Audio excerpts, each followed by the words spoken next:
subscribe, support, stay positive. Recording now. Go. Okay. So how's everything going, man? And Boston?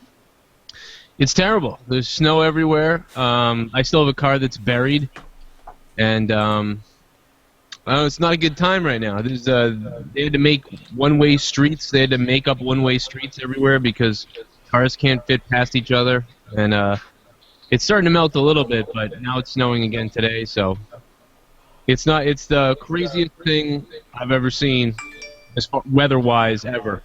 Put it that way. You know, every time I hear it snowing up in Boston, I say to my parents, I say, man, I feel sorry for Joe. Yeah, it was terrible shoveling. I didn't shovel today, but Malia shoveled, and then I'm going to shovel tomorrow. So, I mean, hopefully I can get the car out of there. Who knows if we'll even start? We'll find out tomorrow.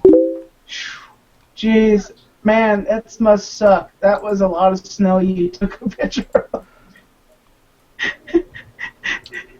Oh, by the way, Joe, my friend Eddie here says that WrestleMania 9 was one of the best WrestleManias ever. What do you think about that? WrestleMania 9? Yeah. Caesar's Palace, baby. I love WrestleMania 9 because of many reasons, but it is looked upon by most people as one of the worst WrestleManias and one of the least favorite WrestleManias. But I love it because it was Caesar's Palace. There was a really funny joke with Bobby Heenan to open it up. Shawn Michaels was the first match with Tatanka. Hulk Hogan won the belt again. You know, there's a lot of little things that were different about it. It was so unique that I think it's one of the better, more underrated WrestleManias, maybe. Undertaker versus Giant Gonzalez.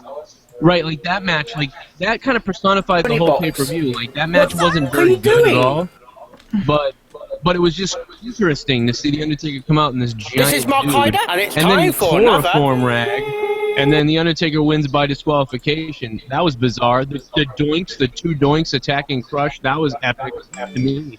Yeah. So, while the WrestleMania wasn't the greatest thing, I guess, as far as wrestling goes, I was entertained by that Mania because it was so different. What is the worst WrestleMania for you, in your opinion, as a wrestling fan? 11. WrestleMania 11 is now not necessarily for me, but it's one of the worst. There's a few others that I didn't like, especially some of the newer ones. I got to be honest, some of the newer ones, they all blend together. Like, I can't remember 25, 26, 27, 28. A lot of the stuff blurs together for me. But I do remember, you know, some of the recent ones. Like 27, I think, was a bad one. I didn't enjoy 20 either. I don't think I liked 20. And then 11 had all kinds of problems, and it was just weak. It was a weak time. Bret Hart versus Bob Backlund was terrible. Salt and Pepper was there. There was all these audio problems. I think Diesel versus Shawn Michaels was the best match of the night, and that was on Not Last because Bam Bam Bigelow fought a football player, LT, and LT did pretty good, but it was weird because he didn't know how to wrestle, but he was doing okay. It was interesting, but shouldn't have been the main event, I didn't think. And that WrestleMania was definitely one of the worst. And it was in a building, I think in Connecticut or Rhode Island or somewhere, and the building was small. The industry wasn't doing very well there for the WWE, and it wasn't very good. Mm-hmm. So Joe, tonight I'm not going to be interviewing you. We're just going to be talking about wrestling and our opinions and going back and forth about things that we agree on. Maybe you can teach me some stuff about, more into details about wrestling, since you are a professional wrestler, since you were a professional wrestler at one point and was trained. If you're not going to interview me, I'm getting the hell out of here. I'll see you later. No, I'm just kidding. No, that's cool. That sounds that good to me. Yeah, I figured since I've already interviewed you already, but I figured since we built such a good friendship here on YouTube, I figured that this would be a pretty cool night to interview, and maybe we could talk about the pay-per-view that's going to happen tomorrow and suspicions of what's going to happen, and also that video you put up about CM Punk. I think WWE is being ridiculous by CM Punk has quit. He's gone from the company, but here's WWE. They could make this a private thing. They could make it private. here's the thing. I'll tell you right now. They didn't make it private because they're suing. You know, the lawyer is suing CM Punk, and CM Punk also made it public about the WWE's doctors. So I think this is. I gotta be honest. I think it's just the two of them going back and forth equally. You know what I mean? Even though I like Punk, I like WWE. I think the two of them are just throwing manure at each other, basically. You know? Yeah, I know what you're saying, and I think Punk, as he would say, his pipe bomb. It's one of his pipe bombs. He's going to use his pipe bomb. He's going to throw a pipe bomb. He tried so hard to make his character stick out, but in my opinion, there was no pizzazz of Punk. It was just like, every night he comes out, let's have a whack contest. I'm not getting this. I want an ice cream bar with my face on it. Yeah, I mean, that's the good thing and the bad thing about CM Punk. If you look at it that way, like everybody loved him for it because they were so sick of the WWE's crap and PG, and you can't cut this promo, you can't say that, you have to do what they want you to do. More than ever, the wrestlers are controlled and scripted. More than ever, they're scripted and controlled by the WWE, more than they've ever been. And CM Punk was kind of breaking out of that. He was the only guy that was being allowed to really run with that. And so when he said, I demand the ice cream bars and stuff, it was all cool. But the thing is, we've come to learn that this is always how CM Punk is, that he always wants everything, especially money. And, it's turned him heel in people's eyes in real life to make a lot of people think he's a whiner. Now, I don't really know if I can't commit to either thing. I like him for who he is. I understand what he is, but it's definitely clear that he is, he's a little bit whiny here or there.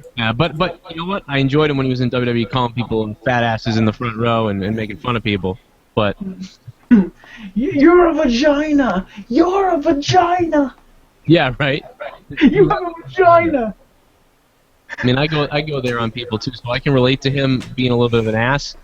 And sometimes you gotta go over top, man. Sometimes you gotta tell the guy in the front row his hair looks like he took it off his pubes and put it on his head. Wait a minute, were you just referencing my hair? No, you gotta okay. have it. I mean, you look like goddamn Charlie Chaplin right now or something. A very large Charlie Chaplin. Better start. Your buddy's gonna fall asleep over there. You almost swallowed the microphone with that yawn. Yes. Let me think here. So I saw that your new network, and I'm glad that you're getting that going up. And by the way, you were talking about people joining up with the network, the podcast. Do you think Tommy Talks could be up? I know it's not a podcast. Yes. It's part. You can be. You definitely can be. One of the things that I've run into is telling people on the website, the requirement on extremepodcast.com is just you have to upload your stuff to SoundCloud is all you have to do. And when it's on SoundCloud, then we can put it on the show. Oh, okay. I don't know how to do that. Unless one of my guys know how to do that, because I only know how to operate here on YouTube, really. Yeah. What I do is when I'm done with a video, I have like a program, or you could send me the video. I could do it. But there's so many people now that are going to be involved with that I don't have time to do everybody's. Because a lot of people have been saying they don't know how to put their stuff on whatever. So what you do is you take your video, you just put it in a program, then it changes it to an audio file. And it's not video anymore, it's just audio. Yeah, what I convert it using an online website or something. Right. Yeah. And so if you put that up on like SoundCloud, then I'm able to go and put it up on the website.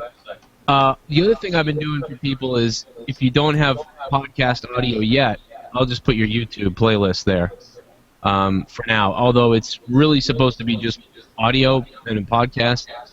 But yeah, there's a couple sites I think I'm going to be putting the video, so yours could be one. Unless one of your guys can do it. All right. Well, we'll work on that. And what time is it? Is it almost 9:30? It's We 9. go live in 1 minute, Tommy. Okay, let me turn my lights on here. Get everything. Tommy, send a message to the behind the scenes. Okay.